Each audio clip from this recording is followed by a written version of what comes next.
Hey everybody, how's it going? I'm gonna just chat for just a few minutes while people start coming in for the live video. What a day. It's really pretty out here today, so I'm pretty excited about this day and doing these pharmacology survival tips for you guys today. So you guys come on in, let me know where you're from, where you're tuning in from, because we have a lot of people that RSVP to the event, so we're really excited to work with y'all today and to help you with the horrible and terrible pharmacology that doesn't have to be horrible and terrible. My name is Amber Brown. I'm the owner of Ivy League Tutoring, and I am here today to help you through pharmacology so that you do not die. We do not need RIP student nurses today. All right, so Tara's here with us from Alaska and Kimberly's here from Louisiana. So you guys come in and kind of let me know where you're coming from so that way I know who you are and where you be. Okay, Clearwater, Florida. All right. Lots of people from Florida. That's awesome. Please keep in mind there is a delay on Facebook Live. All right, so I will get your questions and you can post any questions you want. I'll try to get to as many of them as I can while we're going live today. Oregon, Texas, what's up, y'all? And so if I don't get to them, we will have people, our social media team, that will be coming on after me that will answer any other questions that you guys have as far as anything I'm covering today. I am from Texas, and we are located in Texas, so I talk very quickly. Some people before have accused me of being on crack. I am not. I am just high on life, and I love nursing, and we're going to move fast and furiously today. Hi, Ashlyn from Houston, Courtney from Alabama. You guys welcome. Come on in. Let me know where you're from. So today, here's what I want to do with y'all. Pharmacology is horrible and everybody feels like this is a huge monster, and we get that and we feel that, but hopefully after you have the session today, you can just breathe for a minute and relax, okay? We're gonna talk about things not to do when you're studying pharmacology, whether that be for your pharmacology class, for the NCLEX, for ATI, for HESI, whatever you're studying it for, we can help you today, all right? We're gonna talk about things not to do, then we're gonna talk about things to do, and then we're gonna talk about a couple of huge pharmacology concepts that will change the entire way that you study pharmacology, all right? So we're really excited, all right? So a couple things I want to go over while people are still kind of coming in and getting the notification that we are live. We've had a lot of students call us and ask, how do they get in on all these tutoring sessions? And we are actually in between semesters right now. Most of the colleges in Texas are ending their semester or just ended, and we're about to start up summer session the next couple weeks. While that is happening, we are revamping pretty much everything, but I want to let you guys know the biggest things that we have going on right now so you can be sure to tune in. One thing that we have that we launched last semester is our videos on demand series. Those are located on our website. If you click book now, we have huge topics from pathophysiology, basic med surg, advanced med surg, pharmacology, psych. We have pretty much everything. And the videos on demand, you can go in, you can purchase, you can live stream them immediately, and you can get nursing tutoring and just the topics that are important to you. So that's located on our website, and those are called videos on demand. All right. So let's say this week you're studying pathophysiology, you've got cardiovascular going on. We have a video that says very specifically pathophysiology, cardiovascular. All right. So you can get exactly what you want, exactly when you need it. Okay. So that's our videos on demand series. The second thing that we have launched last semester is our lifetime membership. So for the people that absolutely love the videos, that are learning, that are becoming these amazing powerhouse nurses, which is what we're trying to train you up to be, we have a lifetime membership, which means once you purchase that, you are a member for lifelong and you get access to any video that we have ever loaded onto videos on demand. And every semester we load new videos. Like this semester we were recording our pediatrics sessions, and so those will go on videos on demand for this next semester. You'll have access to all of them. You can watch them as many times as you want in whatever subject that you want. It's an awesome deal, and we will be running a special on that pretty soon too. So look into the lifetime membership. It will help you all through nursing school, into your NCLEX, and even when you become a nurse, because we are always learning, right? That's the second thing. All right, so we have videos on demand where you can just buy one at a time. We've got the lifetime membership where you can buy all of it. You get one free session per semester too, and 10% off all of our other live sessions. All right. The next thing that we offer, and this is probably our most popular right now because people want very specific tutoring in what they are covering in their class. Get a group together from your class, give us a call. We will set up a tutoring session for you with our expert nurse tutors in their field. We have cardiovascular nurses, we have OB nurses, we have PD nurses, and you will have a 2-hour personalized session for you and your friends to get topics covered on exactly what you have coming up on your exams, which is awesome. So we create a session specifically for you, okay?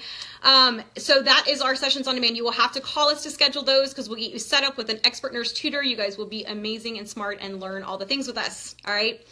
After today, after we talk about all of the pharmacology tips of the trade and all of the ways that you can survive pharmacology, we will be offering all of you who tune in 10% off our pharmacology boot camp. The boot camp is amazing. It is 10 hours of review videos on the most testable content for ATI, HESI, and NCLEX. You will learn all the things and be a pharmacology master after that.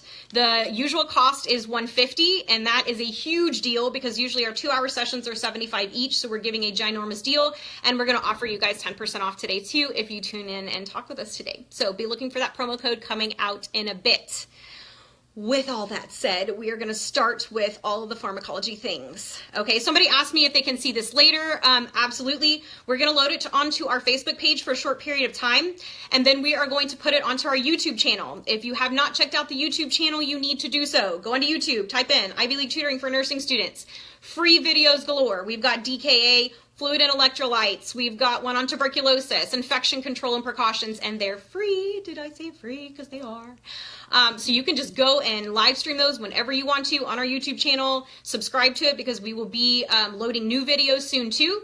And this video that we're doing today will be loaded onto the YouTube channel. So if you can't catch the whole thing now, or if I talk so fast you can't hear me, you'll be able to watch it again and again. All right. So as you guys are kind of coming in and joining live, I want you to tell me, what are your biggest struggles in pharmacology? What are you scared of? What do you hate? And we're going to fix all of your problems today. All right. So with that said, are we ready to master pharmacology? Because I am. All right. A couple of things we want to tell you not to do, and then we will tell you what to do. So pharmacology is a beast, right? It is a beast. There are a million different drugs. They are named things we've never heard of in our whole entire lives. They have names that don't even have any vowels in them. Like, where did the vowels go? There's a drug that starts with ABC. Y'all, really? Abciximab? Really? So we know that it can be challenging. These are words you've never heard of before, and we know that that can be hard. What we will encourage you not to do is not to try to memorize every drug. There is no way in all of forever that you will be able to memorize every drug with every side effect and every adverse effect. Your brain doesn't hold all those things. And even if you do learn it for a short period of time, it's going to fall out your brain. And then when you actually get onto the unit and start doing patient care, you're going to have forgotten all of that. Do not try to memorize, all right? And we're going to teach you today how to study pharmacology in a way that you don't have to memorize, that you can understand the drugs and commit them to memory for forever without just trying to memorize off a piece of paper, all right? Second thing we would encourage you to do as far as tips and survival tips, do not read your whole entire pharmacology book. That wasn't the purpose of the pharmacology book. Our brains only absorb about 10% of what we read.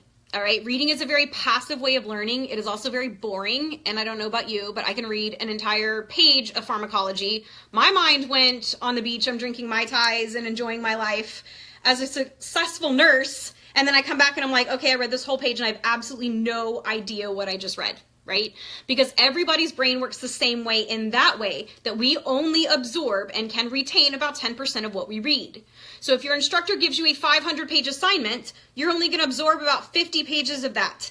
And what is the likelihood that those 50 pages are exactly what's covered on your entire exam? It doesn't work that way. It's a passive way of learning. Your brain doesn't absorb it, and you won't remember it, okay? The book's purpose, and it does have a purpose, so if you want to buy it secondhand. Pharmacology is the same regardless of what book you buy, all right? What is important is to use the book as a resource for certain topics that you really don't understand. Let's say you're really not grabbing ACE inhibitors, which is what we're going to go over today. I'm going to teach you how to, when we teach you how to study. If you really don't understand it, read that portion, just that little portion. That way your brain can absorb it a little bit more, and you can read it a couple times so that you're able to understand it, okay? So do not try to memorize. You will lose it. Do not try to read every single page in the book. You will lose it, all right? We're going to teach you a new way of studying pharmacology today that will help you so that you do not have to just memorize. It doesn't work. Have we become clear? Yes. All right. So I asked you guys, what are the struggles in pharmacology? And the biggest thing that I'm seeing as the comments are coming through is everything. So we're going to start on everything today and kind of start at the beginning. All right. So these are the biggest tricks that you need to understand and to learn for pharmacology. One of the biggest things I can encourage you to do is to get some highlighters and get some colored pens. And that sounds ridiculous and silly, but seriously, go to Walmart, even if it scares you, okay, and go buy you some of these. Your brain doesn't learn in just black and white on a flat sheet of paper. Our brains will learn better. Okay, Marquita says beta blockers kill me, girl. I got you. Don't worry. All right. Your brains kind of learn in color and in 3D. Your brains will remember color better than they will remember black and white. All right. So if you can do different things in color, that will help your brain to understand. All right. You're going to use a red color for giant red flags with this drug. Like everybody knows, I say everybody, let's see. What's the biggest issue with statins? As soon as you know a patient's on statin, what's the number one thing you're always supposed to report? Who knows? And I'll wait because there is a delay. All right, but we're going to talk about why. So red flags are super important. Get you at least a red pen if you're not going to get all the other colored pens. All right, but you need a whole bunch of different colors. Does anybody know what the biggest, giantest red flag if a patient is on statins? It's tested on an ATI, HESI, NCLEX, everything. You're going to see this side effect for statins. Does anyone know what it is? Bum, bum, bum, bum, bum, bum, bum. I know y'all know some stuff. Come on, hit me with your best shot. All right, Allison says cholesterol. They do work for cholesterol. All right, but what's the biggest thing that we are worried about here? Okay. No grapefruit? Yes, that is important. Not the biggest thing, but it is important. And I'm really glad that Bridget said no grapefruit because we are talking about grapefruit juice today and why grapefruit juice is such a big deal. There's a bunch of students that we had that came in at the end of their pharmacology class. And I asked about grapefruit juice and they know you're not supposed to drink it, but they have no idea why. We're going to cover that today. All right. Denise says muscle soreness, and that is it. So if they start having muscle aches, that's the biggest issue with statins because it can mean that they have rhabdo. Rhabdo is bad and it will kill your kidneys and then your kidneys will die and then your patient will too. That's a brutal way to say it, but that is it. All right. So a giant red flag like that, we know that concept, that side effect or adverse effect is always tested on, right? Statins, muscle aches. All right. That's the biggest thing you want to report. Okay. So when those kind of things happen, you want to write those in red. You want to highlight them. You want your brain to be able to see the paper. Because if you read flat off a piece of paper, it is very unlikely that your brain will recall that on the exam. If you have a chart or a piece of paper that's yellow and blue and red, your brain will pick up those different colors, it will pick up the different hues, and you will remember that much, much better, okay? So get you some pencils or pens or whatever that are colored. Color code everything. I promise you your brain will pick it up a whole lot better than just trying to read or trying to write down every single fun fact that you know about pharmacology. All right? Second biggest thing I can encourage you to do, understand the disease process which the pharmacology drugs treat. If you don't understand the disease process, there is no way in the world that you will understand the drug.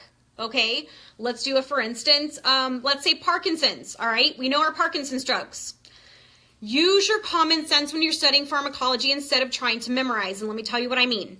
If I know that these drugs work for Parkinson's, what is Parkinson's? I have to start there. Because if I don't know what the disease is, I'm not going to know how to treat it with medications. Okay? So if I know that Parkinson's is a lack of dopamine, what do I treat them with? Dopamine. But I have to stop myself there and say, okay, that's not enough. What does dopamine do? Dopamine I know is a neurotransmitter, right? You guys tell me what you know about dopamine, because that will guide my entire studying for all of my Parkinson's drugs. Tell me what you know either about Parkinson's or tell me what you know about the neurotransmitter dopamine, and that will help to guide our drug studying, okay? And there's a delay, so I know that you know, but it's just going to take a minute to get you there, okay? All right, I see some other people are talking about rhabdo with statins, which is good. I'm liking that, okay? Tell me what you know about dopamine.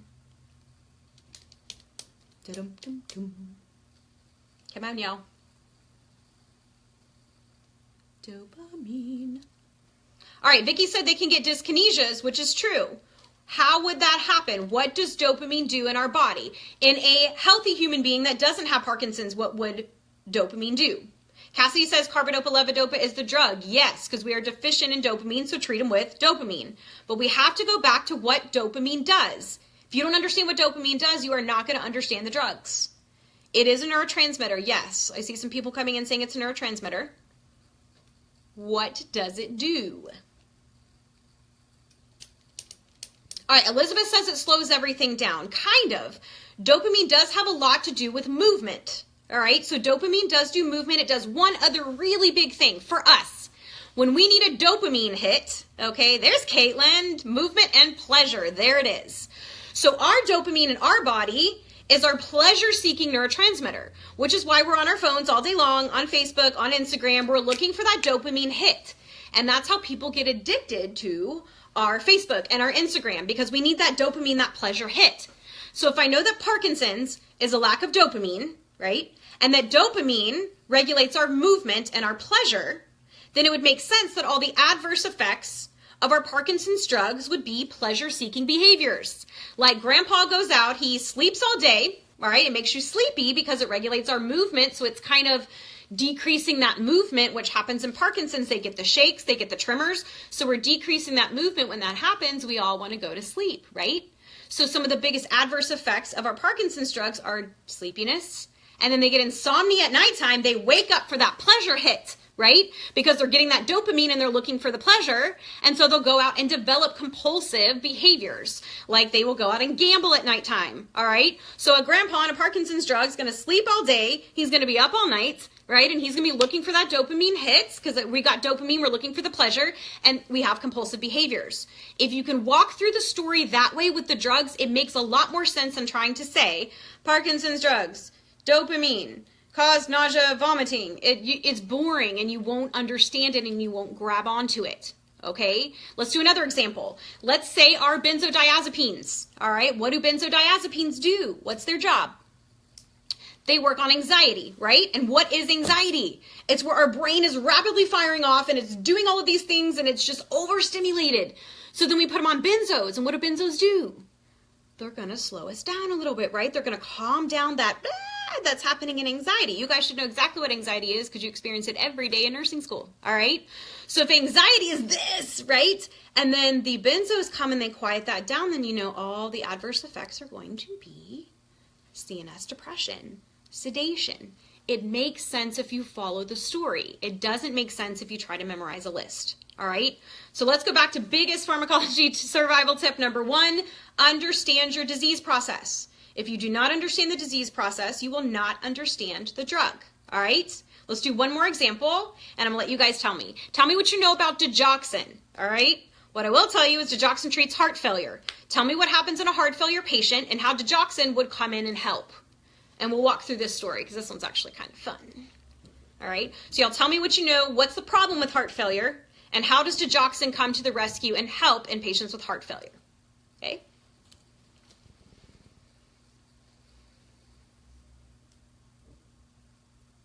Julie said about the dopamine makes you happy. Show does. So they be looking to be happy. Do you know what I'm saying? All right. They're going to seek that pleasure. All right. Cassidy says CHF makes the heart weak. And that's exactly what it does, right? So at first, with heart failure, we're going to see that the heart isn't working very well. It's a crappy pump. All right. So if it's not pumping very well, we're not getting very good cardiac output. That signals to my body, oh my gosh, you're not getting enough cardiac output. So how does it compensate? It's going to compensate by going tachycardic. Maybe if I pump faster, then I can get more cardiac output. That's what your body's thinking, right? So a patient with CHF, their heart's going to be beating very fast, but super weak. It's just a crummy pump, right? So their heart is beating. Does that help with my cardiac output? Not really, right? Because even when it's pumping that fast, the filling is so poor, the ventricles don't have time to fill, right? And I see people starting to come in saying it improves cardiac output, decreases the heart rate. Yes, it does those things, but why? You have to understand why it does that. So if my heart at the beginning of CHF is beating fast and weak, right? And that's still giving me really poor cardiac output. So how do I fix it? Well, I bring in the big gun of digoxin, right? What's digoxin's job? How can I fix this heart that's going so fast and pumping weak? I want to slow down that heart rate so the ventricles have time to fill, and I want to make it pump harder, right? So instead of your heart in CHF pumping, digoxin's going to come in, decrease the heart rate, and increase the contractility. So we go from to, and it squeezes the heart and slows it down so that my heart is a better pump. Well, if it slows down the heart, then what's my biggest adverse effect? Bradycardia, because it slows down the heart. And my nursing care comes off of that, right? So if I know that it slows down the heart, I know it can cause bradycardia.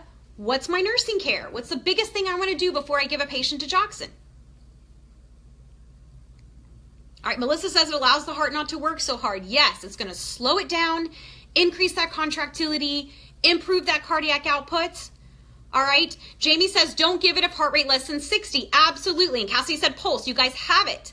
So if I understand that digoxin is going to decrease my heart rate and increase my contractility, follow the nursing care through there. If bradycardia is an issue, check the heart rate before you give the drug. And if the heart rate is less than 60, we're going to hold it. Why? Because if I give digoxin and their heart rate's already 50, we're going to bottom them down into the 40s, and then we'll have poor cardiac output again, right? So follow through the drug and make the story, and the drug makes sense rather than memorizing digoxin increases cardiac contractility and decreases the heart rate. It doesn't make sense. Follow through your story, all right? So understand the disease process, number one. Number two, mechanism of action is everything. It is everything. If you do not understand the MOA, you will not understand the drug. All right? You won't understand how it works. You won't understand the adverse effects. You won't understand any of those things. All right? So let's do a practice once you can understand what I mean.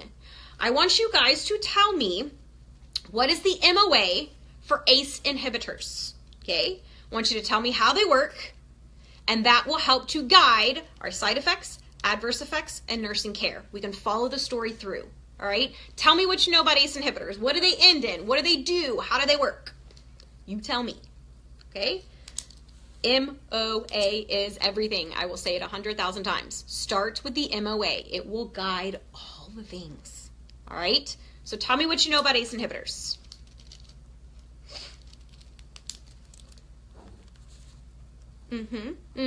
All right, Cassidy coming through with ends in pril. So most of them do end in pril, okay? Jamie says keeps the lungs from converting ACE1 into ACE2. All right, what else do we know? Prils, okay? We see these as a cardiovascular drug, but are they really a cardiovascular drug? If you're saying that they work on ACE1 and ACE2, right, that's part of the RAS system. And the RAS system works on our kidneys. So even though they can help the heart, these drugs are actually kidney drugs, right? So what I want you guys to do is I want you to have a piece of paper, because we said you need to have paper and pen handy, all right? I want you to write out the entire RAS system, everything that you can remember as far as how the RAS system cascades, all right? And we're going to use that to guide our drug classes that we're about to practice and show you how to study pharmacology, all right? So write out everything you know about the RAS system. If you can start with the vessels, it doesn't start with renin, okay? It starts before renin. So write out the entire RAS system, what you can remember, all right? And then I'm going to go over it with you and show you how you study MOA that leads to how you are going to get your side effects and adverse effects that leads to how you're going to provide nursing care, all right? And I'm going to move the camera so we can go over to the board while you guys are writing out your RAS system, okay? Here's the ceiling. Isn't it exciting? I know. All right. Don't get dizzy while I'm walking around. Oh, while I'm standing right here and you guys are writing out the RAS system, this is super cool. This is our Wall of Fame. It's our Ivy League Tutoring Wall of Fame. So if you look, these are the students who have routinely come to tutoring all through nursing school, have graduated, passed their NCLEX, and now are amazing nurses out in the field. You can be here too. Just keep studying. You guys got this. All right, so I'm going to come over to the board while you're doing the RAS system. We're going to go through it together so you can understand how MOA is going to guide all of your studying. Okay, bear with me while I put this on the tripod. Don't get dizzy.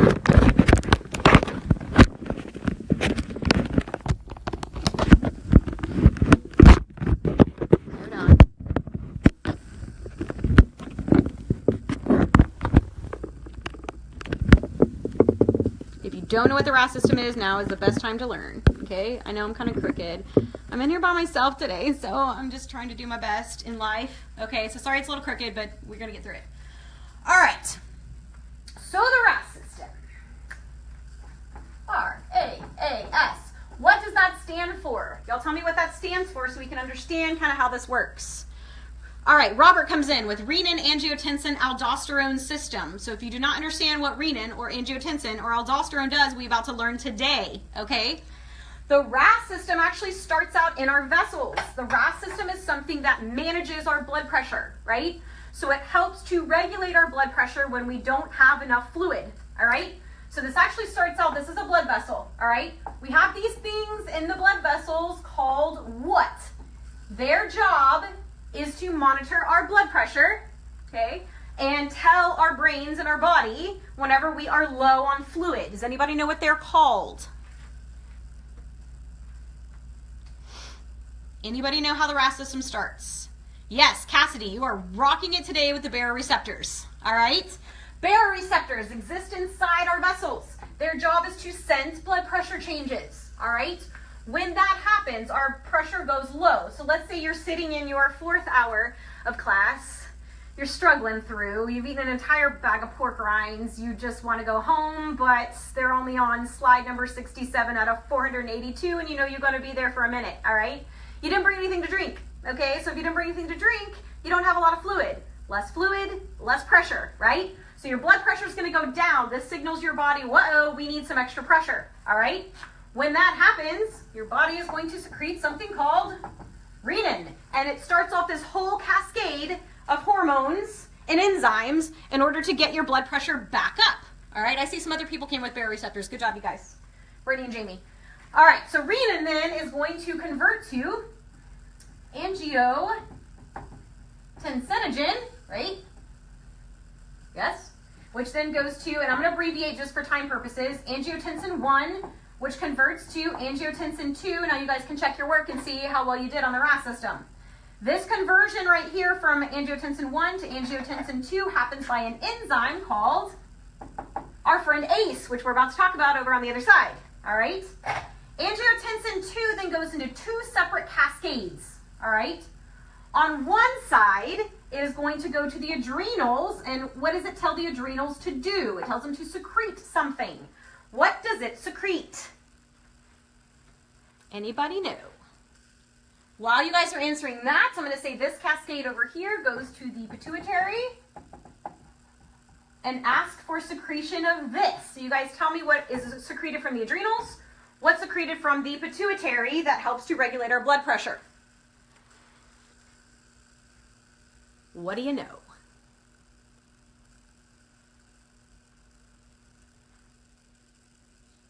Come on, come through in the clutch.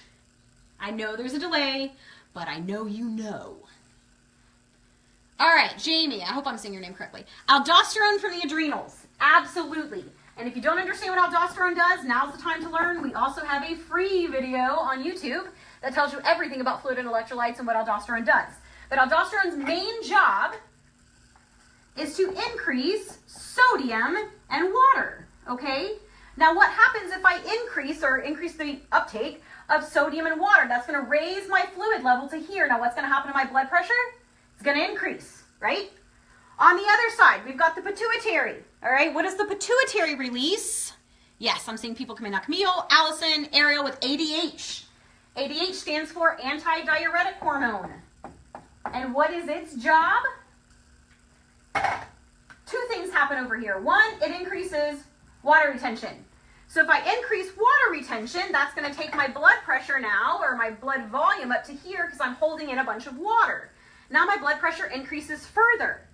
Over here, this is also a potent vasoconstrictor. Now what is a vasoconstrictor, one might ask? If we're constricting the vessel, anytime we vasoconstrict, that's going to increase my blood pressure even further. So the RAS system is responsible for increasing or hyper-exciting the adrenals where we produce aldosterone, increasing sodium and water, increasing water, vasoconstriction, so that we get our blood pressure back to normal.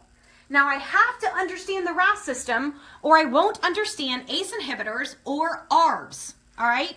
Another, I think this is number 3, big pharmacology survival tip that I can encourage you to do.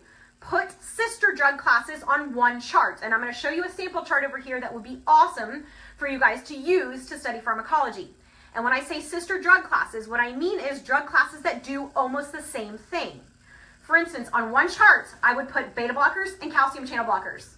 because both of those are going to decrease heart rate and decrease blood pressure. Calcium channel blockers work a little more in blood pressure.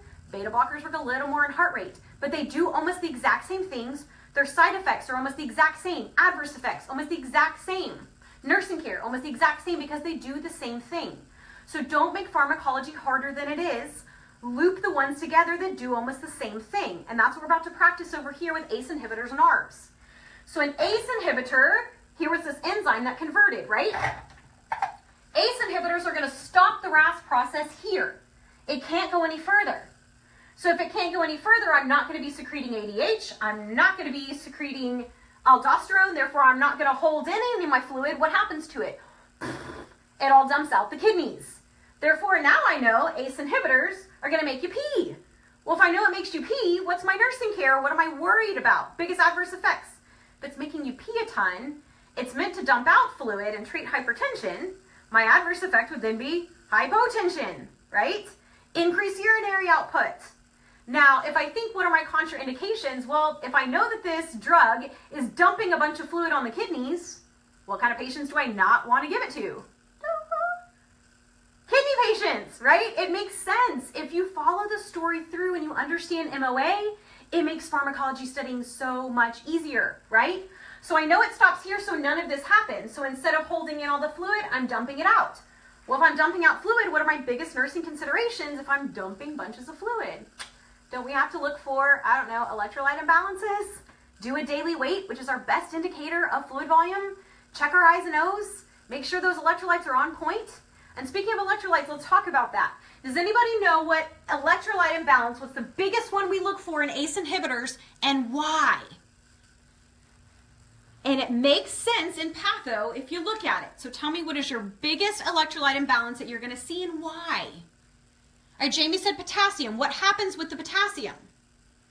Now, y'all have to think about this one because it's a little tricky. You would think that, and you would think in your mind that it would make sense, right? That if, oh, okay, well, I'm peeing out a bunch, potassium goes out with pee, okay? But think about what's going on here, all right? Think about the patho and think of what major electrolyte imbalance we look for in ACE inhibitors. You would think it's like Lasix and it causes high, it doesn't lower potassium, and I know this is shocking to people, okay? Robert says potassium increase, and that's correct. And people get this mixed up, and here's why. If I'm stopping ACE inhibitors mean I'm stopping the process here. That means I'm not holding in, or I'm not producing any aldosterone, right? Aldosterone's job was to hold in salt. Well, if I cut out this process, I'm dumping my salt, right? What goes on a seesaw with sodium? Let me get a better marker. So if I'm dumping out all of my salts, not all, but a lot of salt, because I'm not producing aldosterone, right? Aldosterone's job was to hold in salt and water. I'm stopping this process. I'm getting rid of the sodium. What goes on a seesaw with sodium? Potassium. So therefore, the biggest electrolyte imbalance I look for in ACE inhibitors is hyperkalemia. People get this wrong on exams all the time because they think of ACE inhibitors like Lasix. Lasix just makes you pee and all your potassium goes out with it. But because of the patho of how this works, do you understand why ACE inhibitors cause hyperkalemia and not hypokalemia? Does that make sense? Okay? It's crazy, all right? But that's how it works. So instead of me memorizing ACE inhibitors cause hyperkalemia, I now understand why. I need to watch their salt and potassium because they can get hyperkalemia.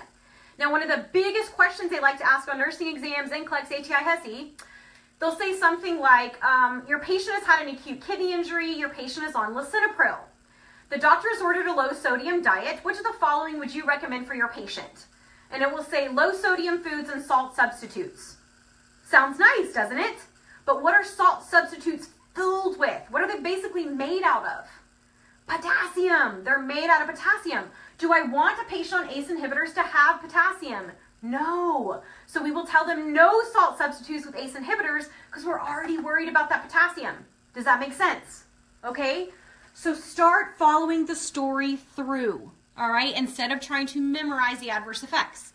Now, if we look at our sister drug class, right? Oh, wait, let me go back here for one more second because it's another big one. Does anybody know what one of the biggest things are always tested on in ACE inhibitors? biggest side effect, adverse effect that we would tell patients, if you have this, you need to come in. Y'all tell me what that is, and then we'll talk about why that happens. Who knows? And who nailed the RAS system? I hope you guys nailed this, because if you can understand the RAS system, you got it. All right, Cassidy said dry hacking cough, and Kayla said angioedema, which I don't disagree with either. Angioedema is actually a huge one, and if I had to choose the priority between angioedema and a dry cough, I'm going to choose angioedema because that is a life-threatening, urgent, hypersensitivity reaction. So neither of you are wrong, all right? Any drug can have an allergic reaction at any time, but specifically ACE inhibitors, and specifically with African American patients, the risk of angioedema is super high. So I would tell them to report if your tongue starts feeling funny, you start talking weird, your lips start swelling, your lips start tingling. Those are big things to talk about. The other big one that they always test on in ACE inhibitors, I think Cassidy said it, is a dry cough.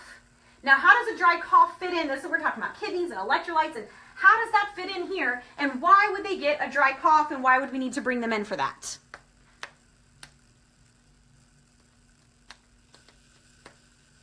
Anybody know?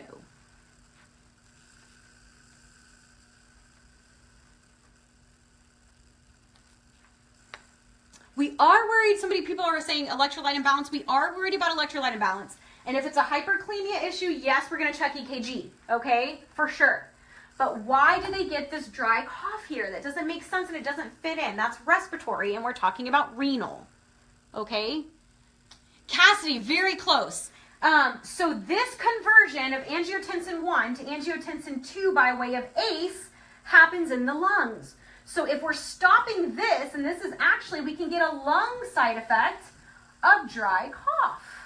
Because this conversion happens there, we're stopping that conversion. You can get this dry hacking cough that actually is so super annoying that it'll interfere with your daily life, and they will take you off lisinopril or whatever ACE inhibitor you're on and put you on something else, probably an ARB, okay? Because why would they put me on an ARB? If they do kind of the same thing, one ARB is an angiotensin receptor blocker, right? So it's not gonna stop the conversion here, it's gonna stop the conversion here. But you see, all the side effects are still gonna be the same. They can still get hyperkalemia. They can still get an angioedema. You still have to check eyes and nose. You're still looking for good kidneys, because this conversion is just happening one step down.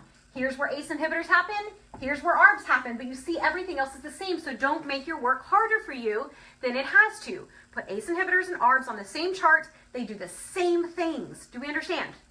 All right?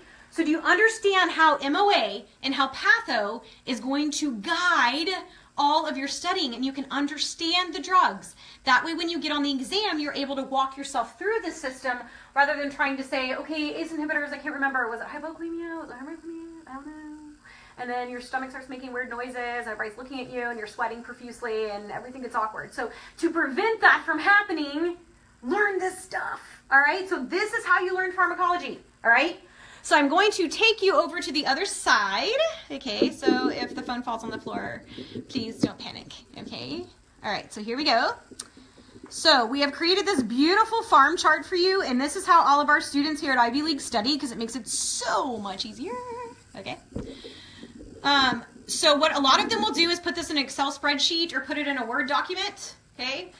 And use this to guide your studying. Now, sometimes I may have two different drugs up here because they're sister classes, like beta blockers, calcium channel blockers, ACE inhibitors, ARBs, because they're so close to being the same, all right? You may have some that have 4 or 5, like our anticoagulants. A lot of them do almost exactly the same thing, right? Which makes sense. Because if you're trying to make your patient not clot and you're giving them something that you want them to increase their bleeding, then the biggest adverse effect is bleeding and hemorrhage. So a lot of those are the same. The only thing that's different in my anticoagulants is their MOA. They each work on a different clotting factor. So that's the only thing different I'd have to know. So when I'm doing anticoagulants, I may have 4 up here, okay? But let's say we do ACE inhibitors and we're doing ARBs. You guys already told me that ACE inhibitors end in pril, so I usually will put that on my chart because it'll help me. And I'm going to do this all in different colors too.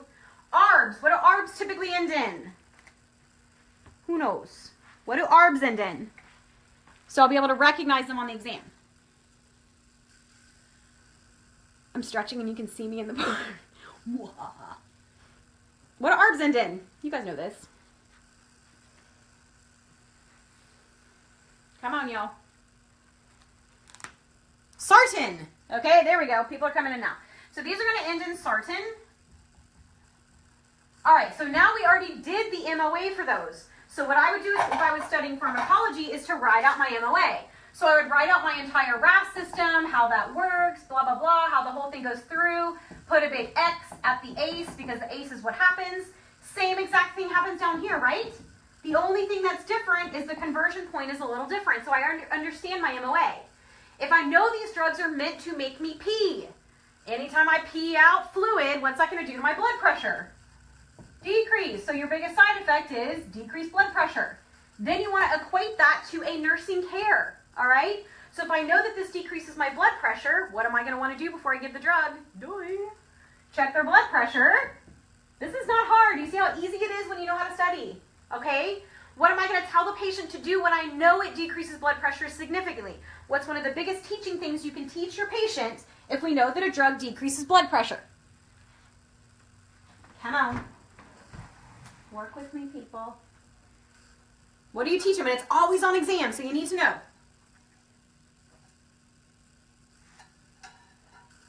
Yes, Cassidy.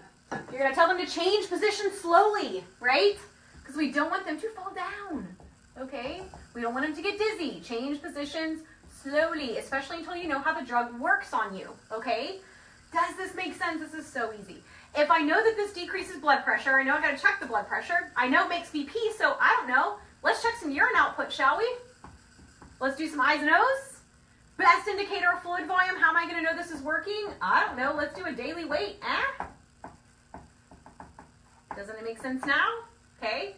Our biggest adverse effects. What did we say with ACE inhibitors we should report? Red flags I put in red. We said we want to report oh, that wasn't a very exciting red at all. That was a weak red. Biggest red flags we want to do. Let me see if this red works a little better. Okay. Hyperkalemia. Why do we get really nervous about hyperkalemia? What could that do to our patient? That's an adverse effect. We don't like it. We don't want that to happen. Okay? What can happen in hyperkalemia? And then what are we going to do for our patient? Let that guide your nursing care. Okay. All right, somebody else is coming through with a couple of other adverse effects. Okay, Jamie said dysrhythmias, which is correct. Okay, so if hyperkalemia can cause me to have peak T waves and dysrhythmias, okay, then what's my nursing care going to be associated with that? Well, if I'm looking for dysrhythmias, what do you think we need to do? EKG. Okay, that's easy. Match it up. Then we said another adverse effect would be angioedema, especially in our African-American patients. If they give you an exam question, you have an African-American patient, just started on the Cinepril, said his lips feel funny. I don't like it. That's a priority. All right, so what do I need to do with that? What's my nursing care? Let that guide it. I'm going to tell my patient, right? Monitor for signs and symptoms of angioedema. They don't know what that is, so you got to tell them. If your lips start tingling, if your tongue starts swelling, lips start swelling, you need to come in immediately. We also said a dry cough. That's a big giant red flag, so I put in red. You're going to have the patient come in and we're going to switch them to something else, right? If I look at this, how do you think patients feel when they get really low blood pressure? How do you feel? Kind of dizzy, so they can get dizziness. Same down here. Okay. I'm also going to tell my patient no salt substitutes, right? Because I know they have hyperkalemia. Somebody said earlier that it's teratogenic, which it is, all right? So I would put that as a big giant red flag. They love to ask questions like that. You have an 8-week pregnant young lady that comes in. She has a history of kidney problems. She was just recently started on the Cinepril. Oh, no. Okay, that's a giant red flag. So no I did it again. Lord, help me. No pregnancy, okay? That's a giant red flag. Okay, so I want to make sure they're not pregnant before I start them on all of this, yeah? And if we know that this can also, angioedema, hyperkalemia, it's down here too, right? So I'm also going to add an EKG over here. Anything I've forgotten? Make sure they change position slowly. What else we got? Anything I forgot? That is how to study your drugs. And do you see how similar they are? So that way when you are on the exam, you can picture your chart in all the different colors, and you'll know the biggest things, the biggest red flags. You're able to know what they do, how they work, let how they work guide your side effects, let your side effects guide your nursing care, write your big adverse effects. The adverse effects have to have teaching associated with those, right? Because we don't want those to happen. So I would tell a patient who's just on lisinopril, don't you get pregnant, okay? Use a backup method of birth control, do something, but don't you get pregnant, okay? So the teaching will guide that. Does that make sense how to do this? It can be that easy. And you can do this for every drug class. Okay? All right. I want to do one other big concept with you guys now that we understand biggest survival tips, how to study, use colors, set up charts, put your like charts on this, or like drug classes on the same chart, right? We know all these big fun facts we're supposed to do. Understand MOA. Everything comes off the MOA, okay?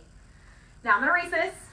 So we're going to write it down. Now's the time. But I want to do one other big giant concept with you, because the other thing that students typically struggle with is drug and drug interactions, okay? So instead of trying to memorize every single drug-to-drug interaction, which is impossible and terrible, and nobody wants to do it, like nobody wants to do that. Here is the biggest pharmacology concept you could ever learn that will change how you study pharmacology forever. Are you ready? Okay. All right, let me get an eraser real quick. I'm coming back. Does anybody know anything about the P450 system? P450. This is a huge pharmacology concept that you have to understand, okay? Or you can see me in the whiteboard preaching. I'm preaching. Listen.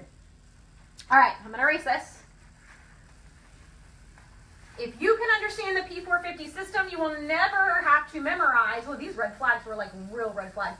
You will never have to memorize drug-to-drug interactions again. Oh, thank God. Okay, nobody got time for that, you know? Okay, well, this red just wants to stay here for 4 years, and it looks like we had a trauma on the board. All right. Who knows what the P450 system is? How does it work? And how will this change pharmacology studying forever? Y'all tell me what you know. Come on.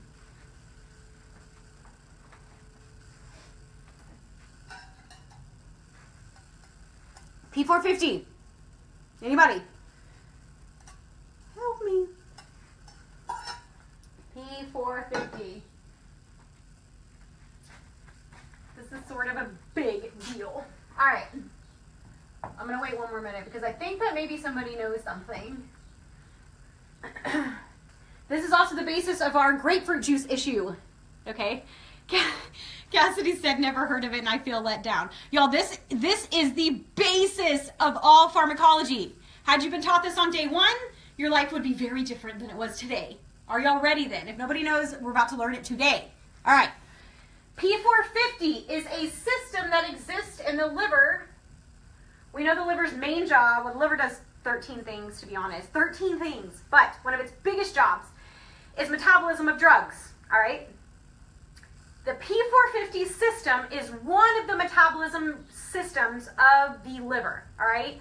Not all drugs work on this metabolism system. All right? If you work in, or you live in a big, huge city like I do, well, this is actually a small city, but we have a big city that's sort of close. And you know that there are all these roads and interstates and highways and these things crossing each other. That is the liver. So all these medicines take these different highways and they take the same route every time. So if something works on the P450 system, we know that drug takes that specific highway to metabolize. All right? If we know that it's on that list and we know it's a P450 drug, we don't have to guess. And we'll know all the other drug interactions. Okay? So let me explain to you what P450 is, and this will literally change everything. Okay, so here's how this works. On the P450 system, we have two different sides of it. We have drugs that are enzyme inhibitors. Now I'm going to explain this twice because it gets a little tricky, but once you get it, it literally will change pharmacology for you. And then we have enzyme inducers. All right. What is the job of an enzyme? Any enzyme. What are enzymes' jobs? What do they do?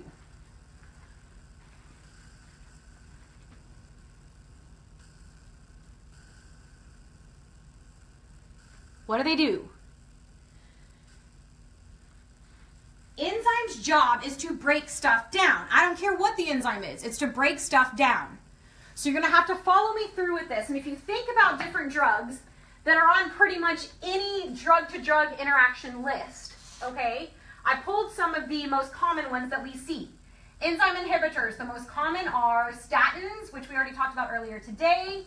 Digoxin is an enzyme inhibitor. Any of our PENs, which are calcium channel blockers. Cimetidine, I can't talk about this drug enough. Anytime you see cimetidine on a pharmacology exam and they're asking for a drug-to-drug interaction, this is your friend, okay? It interacts with everything in the history of all time, all right? And then our other friend over here, grapefruit juice. So everybody knows kind of, oh, you're supposed to avoid grapefruit juice with certain drugs. We get that, but they don't understand why, and here's how this works. All right, bear with me, walk me through this.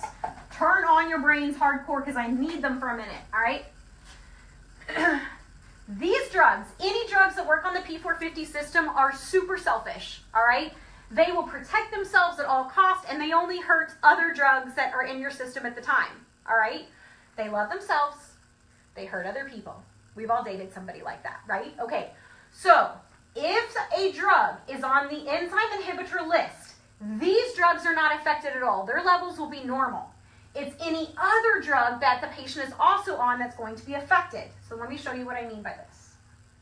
All right, if we know that an enzyme breaks something down, okay, so enzymes are meant to break drugs down, right?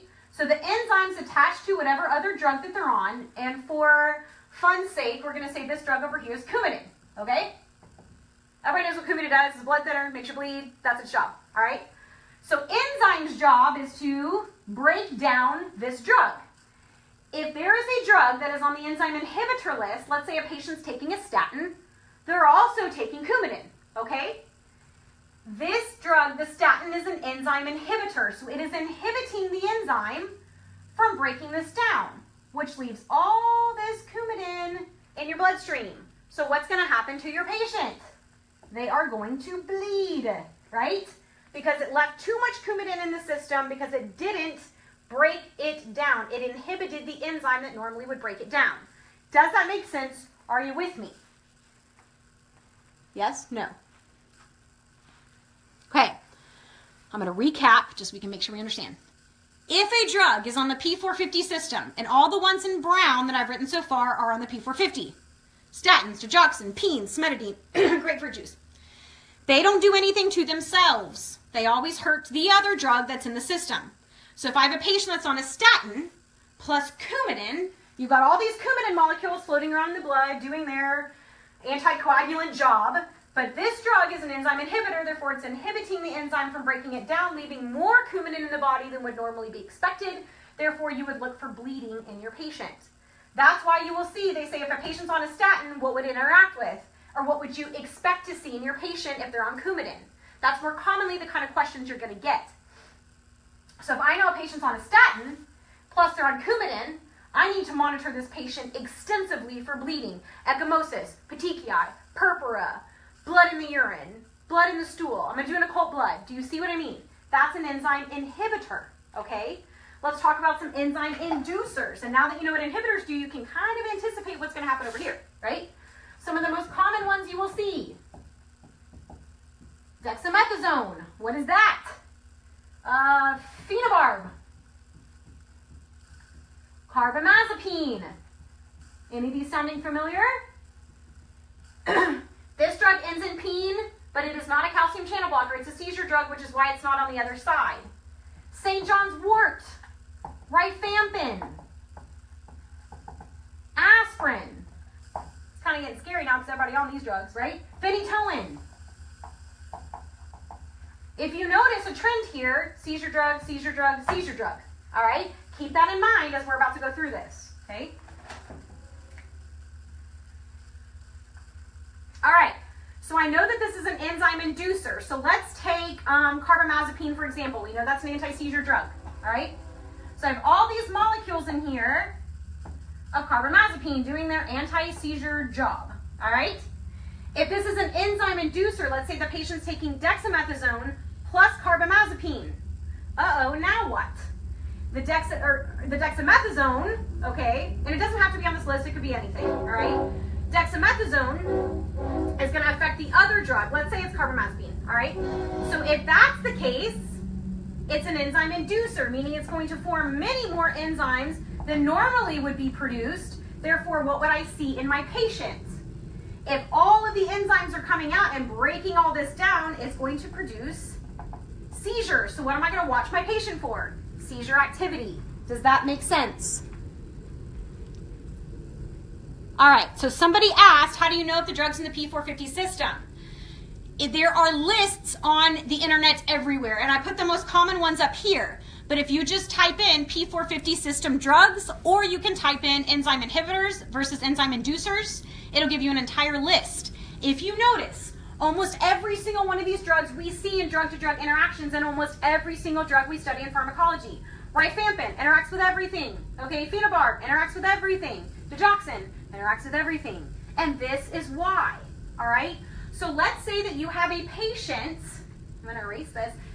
Let's do a critical thinking application, all right? You have a patient that has a history of seizures. She is on carbamazepine. She is 24 years old, and she is on oral birth control to prevent pregnancy, okay?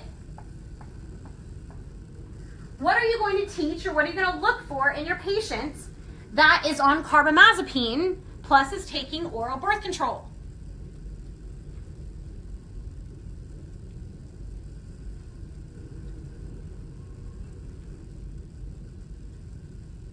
What do y'all know? What do you think is going to happen to this patient?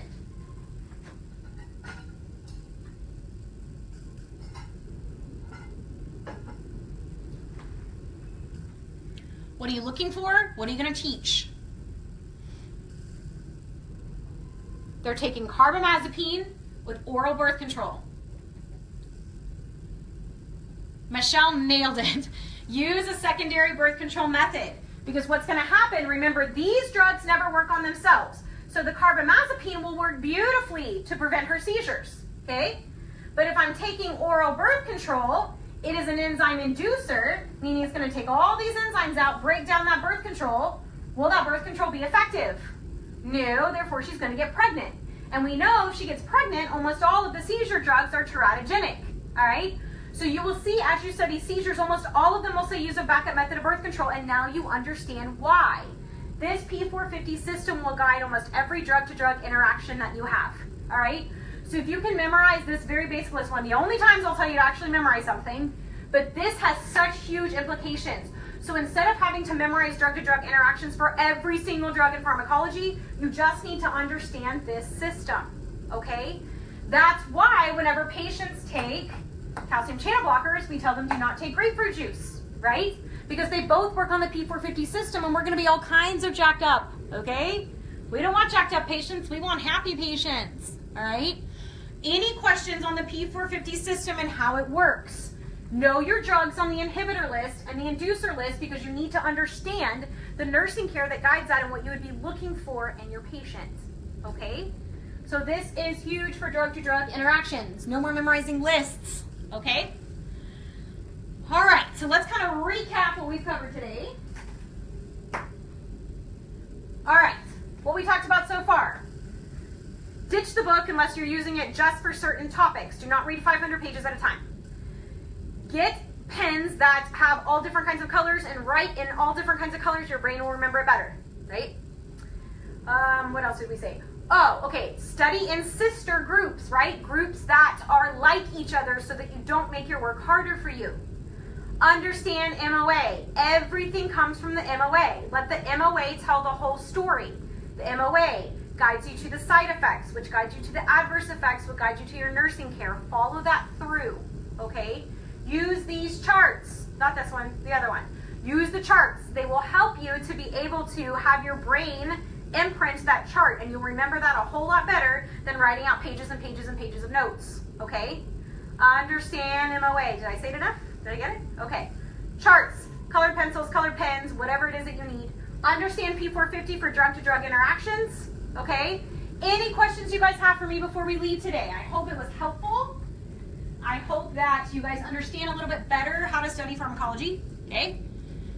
And We will be posting very shortly a promo code for our pharmacology bootcamp. We teach just like this. And there are 10 hours of videos on everything from ACE inhibitors, ARBs, calcium channel blockers, beta blockers, steroids. There's all kinds of things on there to help you review. We go through it the same way we went through it today. Here's the MOA, how the MOA guides the side effects, which guide the adverse effects, which guide the nursing care. And we do that for every big drug that we usually see in ATI, HESI, and NCLEX, all right? And we will offer you guys that tuned in today 10% off that pharmacology bootcamp, which is a huge, great deal, okay? If you guys have any questions for me that I did not answer live, you definitely can post the questions in the comments and we will get back to you. Second thing, we will put this video on the page for a short period of time for those who missed it. Then we'll take it off the page and put it onto our YouTube channel, so be sure to follow that and subscribe to that so that you're able to get more free videos. All right, it was awesome having you guys in here today. You're smart, you did great, you made my job really easy, and I will see you guys soon. Take care.